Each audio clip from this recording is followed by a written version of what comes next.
the New World Order, and the conspiracy to cover it up, the shadow government's agenda in keeping us asleep, the injustice, catastrophe, and the global chaos are all indications that we are living in a period of time known as the end of days. Are you looking for answers? They are out there, and together we will find them as we navigate through End Times Now with Bree.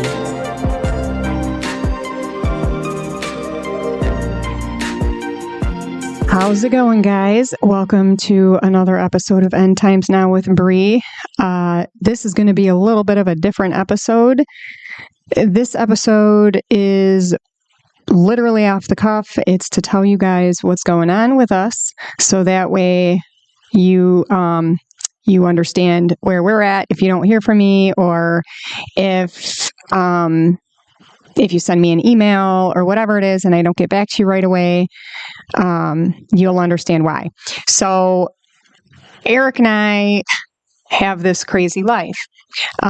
We have moved, literally, Eric and I have been together for like 23 years or something like that. And we have moved 50% of the time that we've been together. That's how many times we've moved. Literally, this is going to be 10. And there's going to be 11 after that, because we're moving to Michigan. We moved to South Carolina just before COVID, and we lived in a Airbnb for a little while, 2 months, and then we moved to upstate South Carolina. And then from there, his job took us to like the Midlands, South Carolina. Basically, God thinks it's funny. Eric lost his job. We are not scared. We've been down this road before. It's almost to a point now where we just laugh about it because it's the same thing. This is literally like he's had 4 jobs, I think, since we've been down here. But the funny thing about this is that when it all started in Michigan, he got fired from his job there that he worked at for like 12 years. And he created an amazing team up there. A lot of them are still up there, working for the same company. And they're CEOs, and, you know, they're just awesome people. And then when he left, because he got fired when he left, some of those people quit and they retired and wanted nothing to do with that company anymore, which is fine. But the funny thing about this is that all of those same people, when he said, "I'm coming back up there," they were like, "Okay, you've got a job."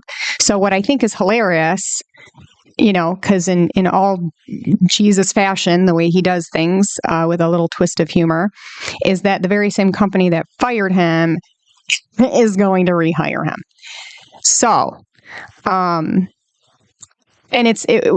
we literally have no idea which way God is going to be taking us. It is truly a step-by-step process, which I'm excited to relay to you guys as we go. Because, again, we've been down this road before, and it's always very interesting. There's always stories that, like, you know, you can't make this stuff up. And somehow God just fixes it and makes it okay. Not saying it's always easy. Like, for example, when we moved down here and we went to the Airbnb, it was absolutely filthy and it was infested with roaches because we had no idea. You know, I just picked this Airbnb because it had 3 toilets. And that's what I was looking at. Not realizing the fact that it was in Clemson, party town, and we were on the bottom floor, and the people above us, you know, ran around at 2:00 in the morning like elephants. So, mini ball, by the way, at Clemson University at 2:00 in the morning, that's a thing. We know that that's a thing because that's what they did upstairs at 2:00 in the morning. Anyway, we ended up getting half of that money back, which is cool. I mean, I bawled my eyes out the first night that we were there, but nevertheless, I cleaned it and put out 100 traps and, the whole 9 yards. But we got money back for it, which was cool. When we left the house in Michigan and we needed to sell the house in Michigan, Eric had been out of work for a long time when they fired him. He had been out of work for a long time. I want to say it was almost 4 months. And he had been putting out application after application after application. Y'all don't know my husband, but I'm going to tell you right now, he is literally one of the hardest workers ever. And he is a man of integrity and he works his tail off. So we knew that the reason why he wasn't actually finding a job at that point was because it just wasn't time. God wanted to create a good story, per usual. So what ended up happening was, Eric and I had said, all right, well, we need to put the house up. We're just going to put it up on faith. We don't have a job. We don't know where we're going. We're just going to put the house up on faith. And literally, I need to backtrack a little bit here. So we knew that we were going. We just didn't know when and we didn't know where. We also pretty much knew that we were coming to South Carolina. Again, we just didn't know when and we didn't know what was going on. I had a cervical fusion done on my neck, and in Michigan, it's a polar vortex up there 6 months out of the year, and I couldn't take it. So we knew we were coming south. But we just didn't have any direction. Well, one night we were laying in bed and I said, maybe we're supposed to just put the house up on faith, not knowing anything. And he agreed. And so literally the next day, going through my head about all the things that needed to be done in order to get the house ready to put up. And he called me and I sent him a text message saying, these are all the things that needed to happen. And he called me 10 minutes later and said, I have just received an unofficial termination. And I was like, what do you mean? And he said, his boss at the time said, you have 30 days minimum, 90 days at best. So it ended up being 30 days, I believe. I could be wrong, but it definitely was not 90. So at that point, we were like, okay, we need to paint, we need to do all this stuff, right? Which normally I would never do selling a house. And I feel like we're like pros at this now because we've moved so many times. But this particular house, it needed to be painted and there were some things that needed to be done. But we didn't have any money. We did not have any money. And all of a sudden, Eric got a phone call from the Human Resources Department at his job that fired him. And they said that they owed him a bonus, a substantial bonus from 6 months prior. So here comes some money, right? Then we found out that one of the things we were concerned about was trying to make sure we had medication for asthma. I've got asthma. Dylan's got asthma. And so we wanted to make sure we had all that done and that, all the physicals were taken care of, but we didn't have any money, right? Well, he got a phone call saying that he had all this money left over on his flex spending account that needed to be used. So it took care of all of that stuff. We all got to go to the dentist. We all got to go to the doctor. We were in great shape. We had two guys that were friends of ours, and they helped us out. They gave us a price of the things that needed to be done. And one of the things that came with Eric's bonus was a gift card. And it was a $500 Visa gift card. And in total, every penny that we had went to these two guys. It's exactly what they charged us to have the things done that needed to be done. And that bonus that they, quote unquote, forgot to pay out took care of all of that for us. So then fast forward, we get down here to South Carolina, and we have no time left. Well, I'm going to back up again. Sorry, guys. So basically, we had put the house up for sale, and December 23rd comes along, and we had already had an offer come in, but then they passed for whatever reason. And then December 23rd comes along, and Eric had an interview with a guy on the phone, and the bottom line was that because he was out of work for so long, if he hadn't gotten a job we would not have been approved for a mortgage because you can't be out of work for a certain amount of time. So we had 1 week left for him to find a job. So he's on the phone. He's got this interview with this guy, and the guy said, I don't even need to meet you in person. He said, I'd like to give you the job, which was amazing. So we were very excited about that. He had a job. 2 hours later, we get a phone call from our realtor, and our realtor says, I have an offer. And I'm like, okay. He brings the offer. It's exactly what we need. We sign off on it. House is sold. So Eric got a job, and we sold the house in 2 hours. We come down here. We are in this Airbnb, and we have like 5 minutes left in this Airbnb before we need to buy a house, okay? Because I'm not going to stay in that Airbnb any longer than I need to. But all these houses, we'd find a house and we'd put an offer on, and it would be sold or something would be weird with it. Well, I happened to be on the phone with my realtor at the time, and we were just kind of going through listings, and I had come across the same listing that she did at the exact same time. And she's like, oh, what about this one? And I'm like, yeah, that looks good. However, it was, houses, as soon as they were coming on the market, they were flying right off the market. Okay. So we were talking, and it was a Monday or a Tuesday. And she said, unfortunately, we can't go look at it until Thursday. And I'm like, okay, if it's there, it's there. If it's not, whatever. You just kind of keep walking. And so something told me, that something being God, that was our house and that we were going to go see it that day. So I sent a text message to my mom, and I sent a text message to my husband and my sister saying, we found a house. This is our house. I know this is our house. God's saying it's our house. This is our house. My realtor called me back 10 minutes later and said, it's the weirdest thing. My appointment canceled. And I guess the biggest thing about that was that they had already canceled. She had to cancel before. And she's like, so I can't cancel, and I'm like, it's no big deal, whatever. Well, they canceled on her. So we go out there to see this house. I was crying in the car because I already knew. And I was just humbled, and I just felt so blessed and so grateful. And we knew it was our house. Eric was able to leave work to come and look at it. We knew it was our house.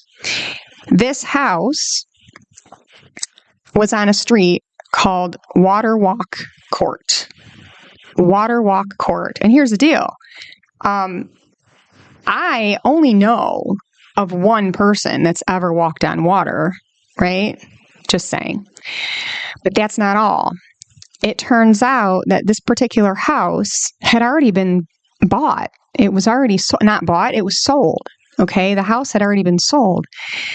And they got to the closing table, and the buyer didn't show up.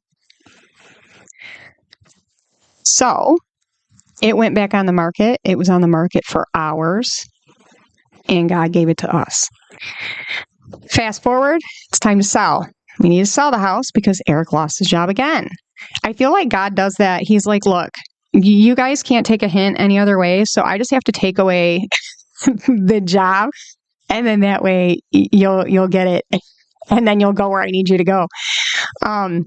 So he gets fired again, and I'm just going to say this too, every single time he's been terminated, it's been shady and stupid, but it's okay.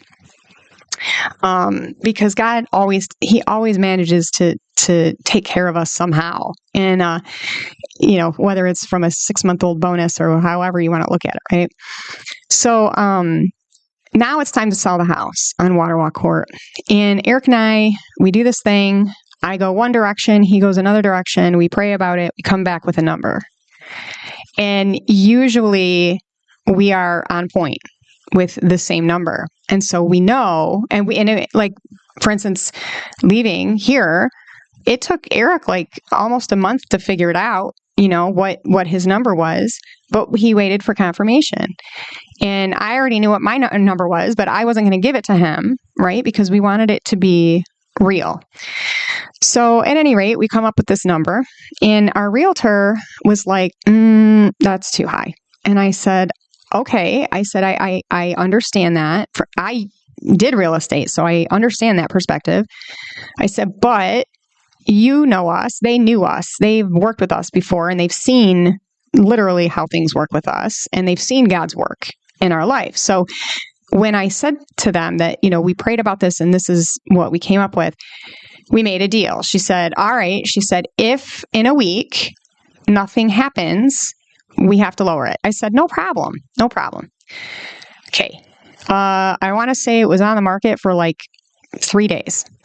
And we got an offer. We actually had one potential offer. Then the husband, I think, wasn't there, and that doesn't ever work out, you guys, just to let you know. If one comes and the other one doesn't, forget about it. But 3 days or something like that, and we get an offer. And not only was it was $1,000 over our asking price. And these people put in a $10,000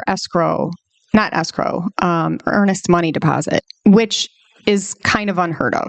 Okay. You put a couple thousand, maybe 5,000. They wanted this house. They also put an addendum in with their offer saying that if anybody else came, that they would automatically raise the offer. If anybody else came with another offer, they would automatically raise it by like 10 grand or something like that. So we knew that, okay, this is it. And my realtor, God bless them, they called and they said, this is one of those times where I'm really glad that I was wrong. I'm happy to say that I was wrong. And I said, it's just, God does not work in our logic. Okay. He does not work in our logic. And that's one thing we have to remember. Okay.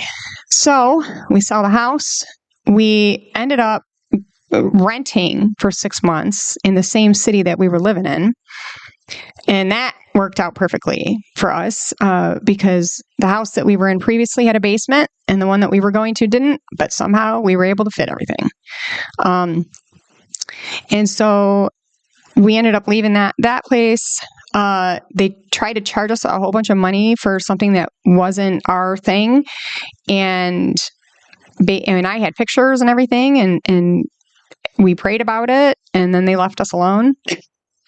They were going to try and sue us and all this. And I was like, no, nope, that's not going to happen. Because integrity, right? If we had done something, then we would come forward and we would take care of it. But the bottom line is that we had already discussed it with the company and said, hey, your guys, whoever put this house back together, whoever did this, they messed up, and they didn't want to listen to me. So whatever. They left us alone. And then so we come here where we're at now, and where we're at now, we're on 28 acres, which I love. This land is the only time in my life that I've ever been able to see a full rainbow, which if you haven't ever done that, it is incredible. And it was a double rainbow. And we've seen several, actually. And I'm going to go ahead and post pictures of that for you guys because it really is something that is awe-inspiring. But, the main story here is that we are now doing it again. Okay? We got to go. And this time, we have a lot more stuff because, we came here with the intention of working the land, which we have learned so much. Okay. We ask the question, well, why would God do that? Why would God put us here and just to take us back out? It hasn't even been a year that we've lived here. We closed on this house December 28th. Okay, of last year. Sorry, not last year because it's 2024, of 2022. We moved at the end of January in 2023. So we technically have not even lived here for a year. But at the same time, we have learned so many things that are priceless. Okay. And when we came here, there was nothing. The land was not tilled. There was no gardens. There was nothing. But now, whoever comes here, they will be able to be self-sustainable and they will be able to live off their land. Okay. So that all being said, we have all this stuff now to do all this. And now it's a matter of we have to move it. We have to move it, and we got to move it back up to Michigan. So that all being said, we weren't really sure what we were going to do, because at the time, when we were playing with this idea, because my husband kind of knew that they were going to fire him, but it wasn't in stone yet. They were really stringing him along. And so this was a topic of conversation. It's just we couldn't pull the trigger on anything, and I couldn't tell you guys anything until we really knew. And yesterday, he got fired. So the thing is that now, we're going to be busy packing. I have to pack. We got to get out of here, right? But back when we were talking about this, the rates were really high, and the rates are now dropping. I don't know if you guys know this. Eric and I were actually going to do a video on this real quick for you guys too, but I guess now is a better time as any to talk about this. The rates are dropping. They're at like a 6.25%, I think, yesterday when I checked, which is what they were back in 2001-ish. And I think that they're going to go down a little further, and that's good news for us, because in all reality, we're looking at moving into my mom's basement. Which,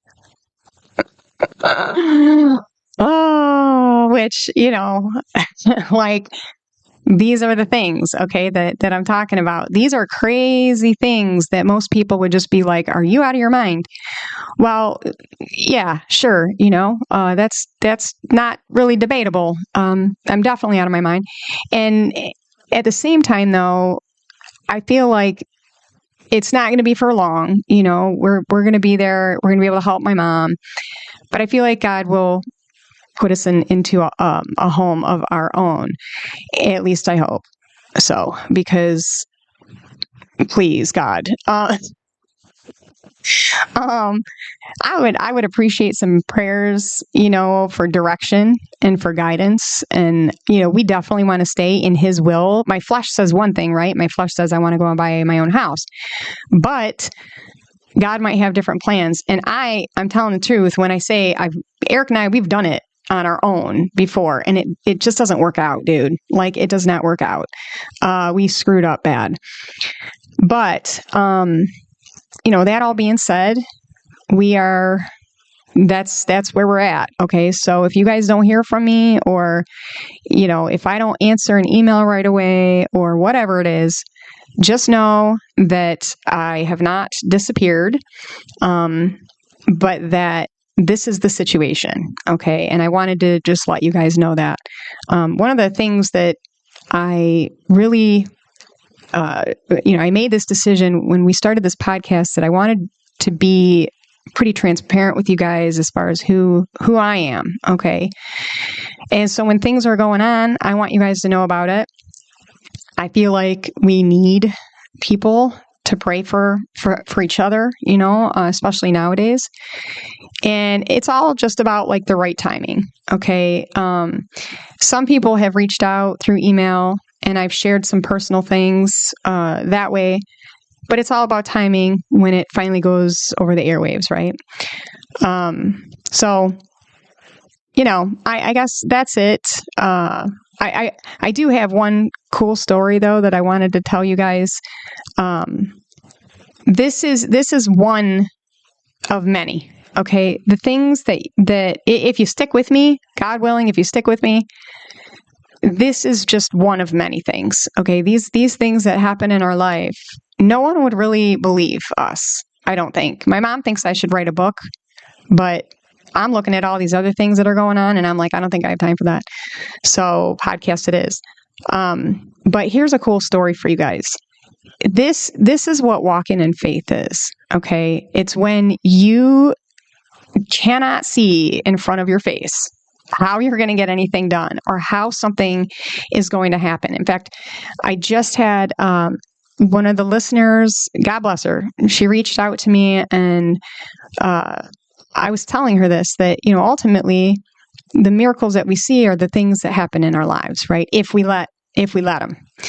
And this is one of those miracles. So my mom and I think in my last podcast, I had mentioned about how it took my mom 25 years to finally get the point, that, that he's real. And, even watching my life, right?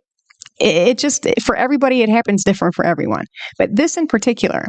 So my mom and I worked together at Rite Aid. And for those of you who don't know what Rite Aid is, it's like a drugstore. It's a CVS, it's a Walgreens type thing. And so we're working together. And that particular day, our boss had put us together behind the photo counter. Now, here's the thing. My car had gotten stolen. Okay, I had a pretty sweet ride, and it got stolen. So, and sure enough, they found it. My insurance company said, you have 28 days, for them to find the car before, you get money for it, whatever. And of course, they found it on the 28th day. And there had been I don't know what was sleeping in it. But anyways, that's another story. But during this time, I needed a car. Okay, I didn't have a car and I didn't have any money. I never have any money. But somehow we always get taken care of. It's I don't even know how to describe it, but I didn't have any money and I'm like, what am I going to do? So my mom says to me, she goes, what are you going to do? How are you going to get to work? What you going to do? And I said, God's got it. I said, I don't know, but God's got it. So she just kind of, okay, whatever, you're crazy, which, again, last podcast that we talked about, most people in your family, most people in your hometown, they're not going to take you seriously. And this is one of those times. And she would admit that too. In fact, I kind of wish she was on this podcast right now to back me up on this. But so basically, I got a phone call from a friend of mine, and he was like, hey, I heard you need a car. And I was like, yeah, I do. And he goes, well, I have one, but it doesn't run very well. It needs a catalytic converter, but the body is great. And I'm like, okay. It was a 1986 Mazda RX-7. I said, well, how much do you want for it? He goes, I'll give it to you. He goes, just sell it. I was like, what? He goes, yeah. He goes, just sell it. And I was like, okay, so we managed to get that vehicle to my house. It was so loud too. I don't know how we got it to my house, but he signed the title over and put $1 on it. And here I have this car now. And I'm like, okay, well, it doesn't really run correctly. I called around to find out exactly how much I would need. Turns out I would have needed I don't know, an ungodly amount of money for me at that time. And so, I'm like, okay, how am I going to sell this car? I don't have any money to put an ad in the paper. What am I going to do? God, you got this. So we go to work and this guy walks in and he goes, hey, he's like, and I'm just going to say this dude, he would come in every single day and buy a pint of vodka. Okay. But here's the thing, you guys, this is why it's so important not to judge people, because just because they don't live a particular way, or they don't look a particular way, or they don't speak a particular way, does not mean they're not listening to God. Okay. This guy listened and he said, you can park it in my front yard. And I was like, oh, okay. Where do you live? He lived on a main road. Cool. That works. So that's what we did.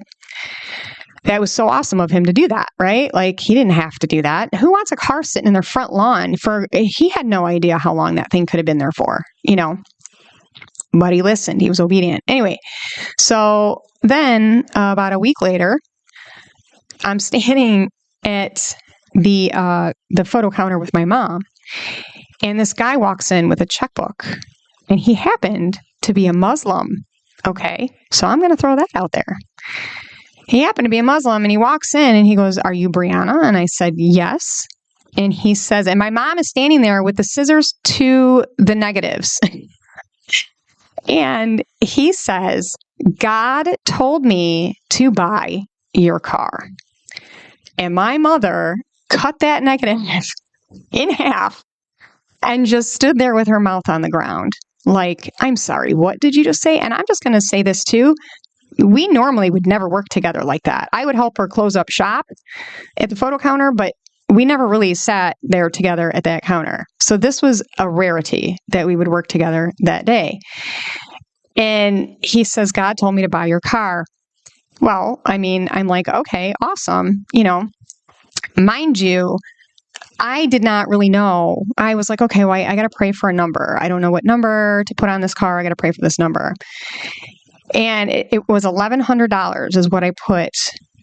No, sorry, it was $1,300 that I had put on the car. And then I'm like, okay, so the guy, he gets checked out by his guy. He said, I don't care what's wrong with it. He goes, God told me to buy it. I'm going to buy it. I said, okay. So he gets it checked out by his guy. He gives me the check. My mom is just standing there with the utmost unbelief in her face. Like, she just can't believe it. And so now it's time for me to look for a car. So I, looking through the paper. Back then, that was, that's what you did. You looked through the paper to find things in the classified section. And looking through the paper. And every car that I would find, we'd go, my dad would take me, we'd go, and it would be like driving down the road already, okay, or something, right? And so I don't like to ever be picky, okay? But I just had a couple things that I wanted. I wanted it to be clean. I wanted a sunroof because I love light. And I wanted to drive a stick. So I wanted a manual transmission. And so those were the things, right? So I'm looking through, and finally I come across this one, and it says, perfect to go to church in.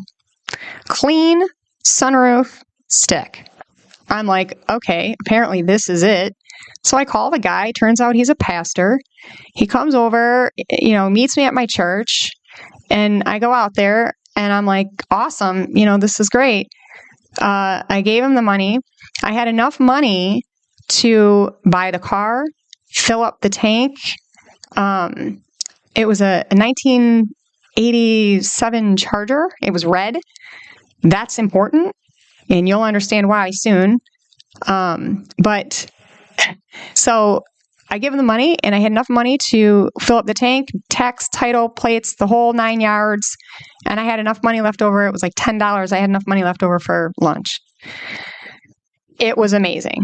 I come home with this car, and my mom's like, she was beside herself. She had no words because everything came out perfectly, and I had nothing to do with it. That's the whole point, okay? Is when you can't see in front of your face, you got nothing to do with it. That's when he shows up. Let's do another car story, shall we? I'm actually waiting for some people to come over here, so I figure I would just do this till they get here.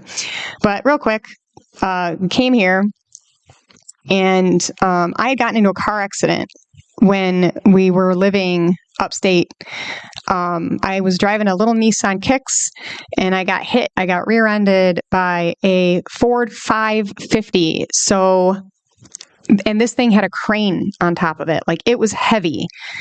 And in all reality, they really should have totaled the thing, but they didn't. Well, it took them a really long time to fix it because they needed parts to come in. It was a mess, but whatever, and I'm over here going, I need a car, dude. Like, this is just, so I think I went like November, December, January, February, March, April, 6 months without a car. And,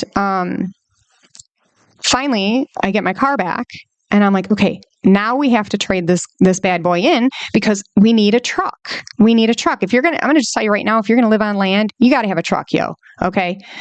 So we're like, okay, we need a truck. Trucks are expensive. They hold their value. They're really expensive. And I'm like, well, all right, let's see what we can get for the Nissan.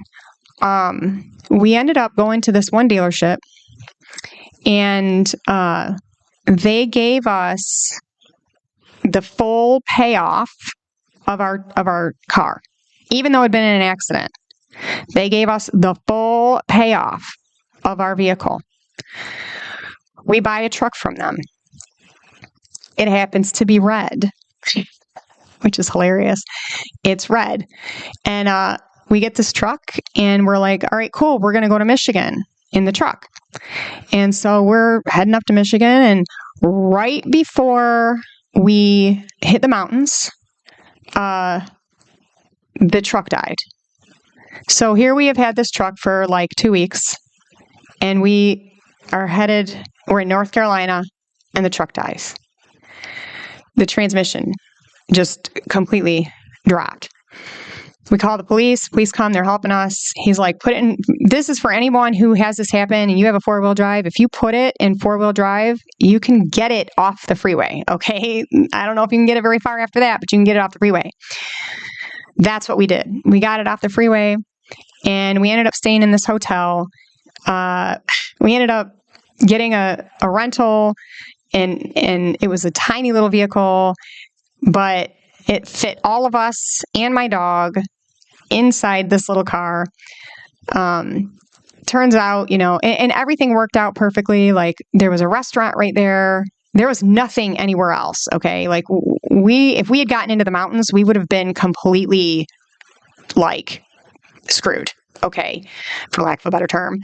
And so we go to Michigan. All right. And here is our truck just sitting in this Holiday Inn parking lot, who, by the way, was pet friendly, which is also crazy because they were the only hotel around. And so the dealership comes, they pick up the truck while we were in Michigan. They pick up the truck, they take it back to the dealership, and they bought it back from us. They gave us back our money in full, okay, which is cool, except I'm still out of a car, okay? I still don't have a vehicle because the one I had died again. So I'm gonna just back up a little bit here and tell you that about 3 years ago, we were gonna buy a truck.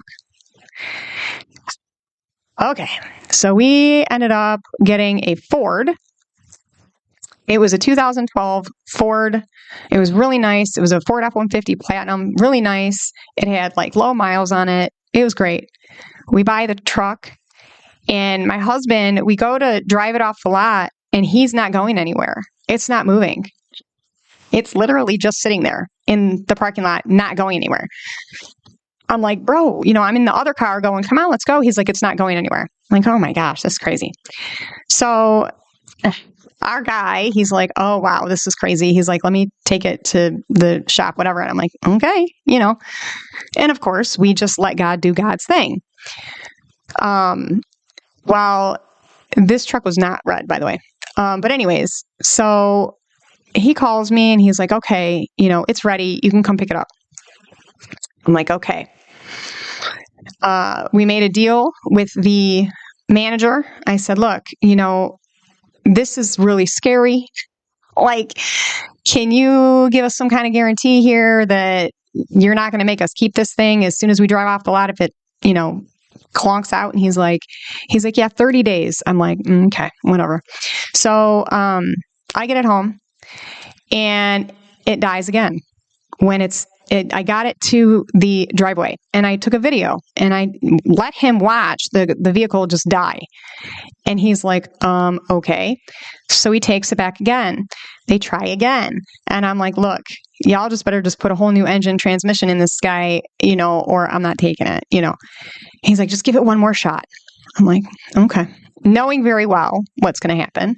Sure enough, it dies. I said, y'all going to come pick up this truck now, because I'm not driving it back up there. Like, it was 45 minutes away. They bought it back. So here now we have 2 trucks within 2 years of each other, and 2 different makes. Okay, we have a Ford, we have a Chevy, and they both buy back the truck. I don't know who else that happens to. In fact, I don't know if that happens to anybody. However, it happened to us twice. And here's the kicker. That Nissan, we got that full payoff. That full payoff was $21,000. And the highest bid that we got from anybody else was $16,000. So we knew that that was the thing. Okay, we needed to go and give it. They kept the kicks and they sold it. Okay, we got the payoff for it, but now I'm still out of a truck. So fast forward a little bit, we're looking for a truck, we're praying and looking and praying and looking. And we find this one, and I knew right away that it was the one because of the fact that, I don't know, it was the one. We knew it. And we go there, it's red. And the funny thing about this, you guys, is I don't like the color red on vehicles. Like, that's just my thing. I like bright red, fire engine red, but I don't like that deep maroon red. This truck is a different color red. They all were, actually, except for the Ford. But, and then same thing with my Charger. My Charger was red. And they were all a different hue. It was just, I don't mind that one for whatever reason. And I realized something when we were sitting in the dealership. So we were waiting for, I'll come back to that, but we were waiting for our bank to wire the funds. And he's like, just go ahead and leave. You're good to go. Our bank forgot to wire the funds for our truck. And like a whole week went by, maybe even 2, I don't even remember. And the guy calls me, he's like, hey dude, your bank, they haven't sent the money yet. I'm like, okay, so obviously they sent the money when I called and reminded them. They're a small little credit union. And they got that taken care of. But what's funny about this truck is that we got in it. It had all of the things that I wanted. Okay. One of the things that I wanted was heated seats. I'm always cold. I know that it's not cold in South Carolina, but for whatever reason, I just wanted heated seats. Well, apparently God wanted me to have heated seats too, because he knew I was going back up to Michigan. It had all the little things that I wanted on there. And before we picked up the truck, I said to Eric, I was reminded of that little Charger where I just wanted the moonroof, and I wanted a stick, and I wanted it to be clean. I said, something tells me that God, he's going to give me that desire of my heart because, I've been patient with it. He's going to give me the desire of my heart. And we're going to get this. We're going to get this truck, and it's going to be great. And we're not going to have to worry about it. And it wasn't but a couple days later. And so I'm sitting in the dealership waiting for the truck.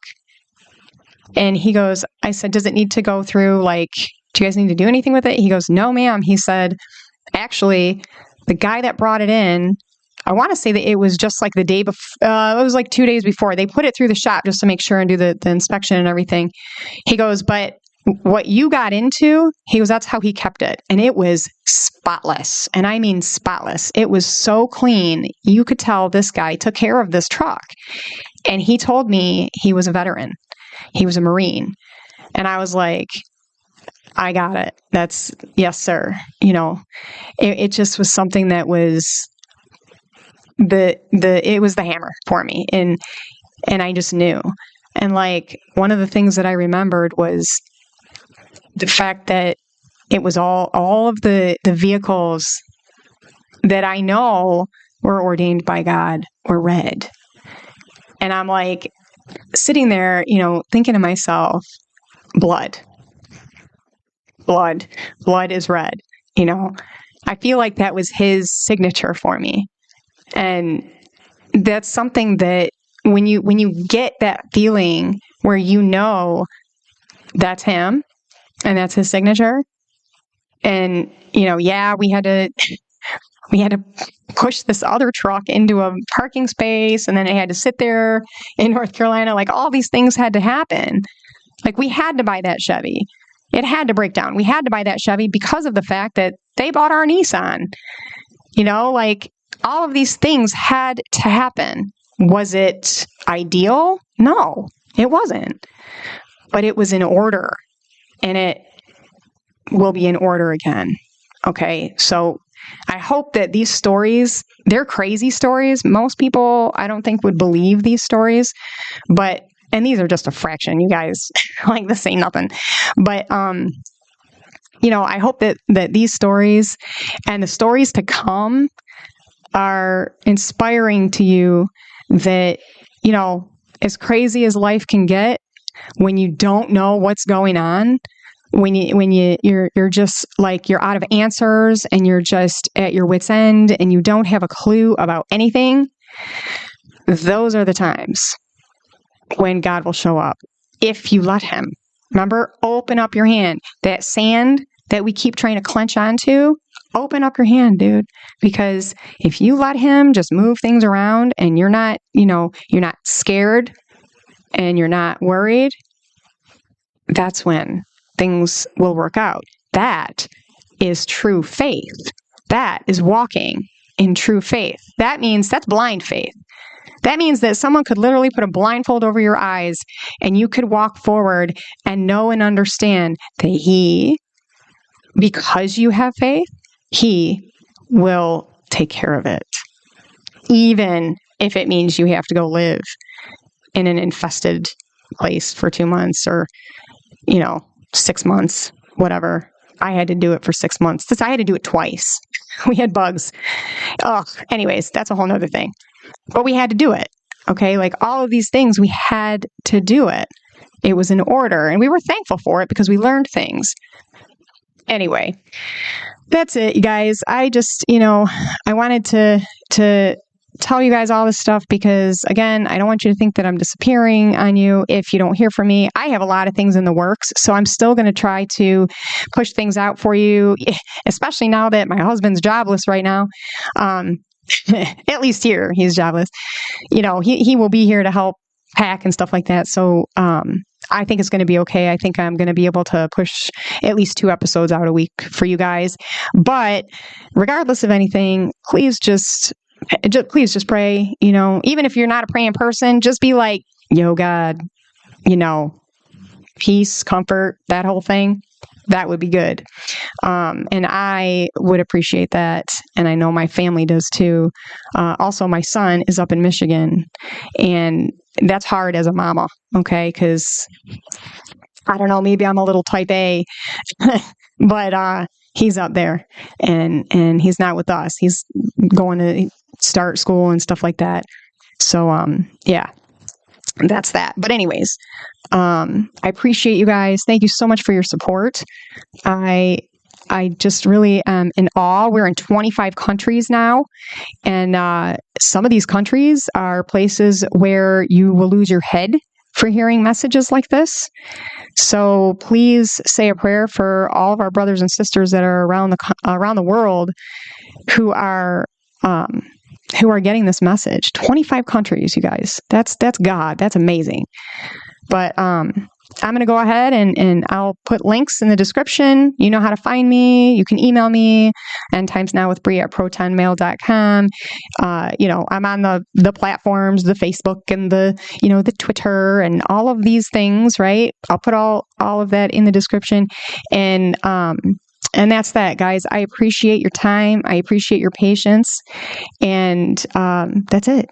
Thank you so much. This is Brianna signing off, saying God bless.